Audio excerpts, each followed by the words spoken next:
सटाणा ताहराबाद रस्त्यावर बस व मोटरसायकलचा भीषण अपघातात सटाण्याच्या गोविंद काळू पवार, विकी माळी, रोशन माळी राहणार सुकटनाला या तिघांचा मृत्यू झालाय।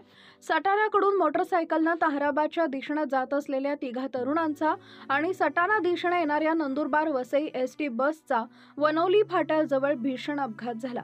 या भीषण अपघातात तिघा तरुणांचा जागीच मृत्यू झाला असून मृतदेह सटाणा ग्रामीण रुग्णालयात हलवण्यात आल्याची माहिती रुग्णवाहिका चालक कल्पेश निकम यांनी दिली आहे। ताहराबाद रोडवरील वनौली फाट्याजवळ बस आणि दुचाकीची समोरासमोर जोरदार धडक झाली। धडकेचा आवाज इतका प्रचंड होता की परिसरात काही वेळ गोंधळ उडाला। अपघातात दुचाकीवरील तिघांचा जागीच मृत्यू झाला। अपघाताची माहिती मिळताच सटाणा पोलीस घटनास्थळी दाखल झाले असून अपघाताचा पंचनामा सुरू करण्यात आला आहे। सटाणा ताहराबाद रस्त्यावर बस व मोटरसायकलचा भीषण अपघातात सटाण्याच्या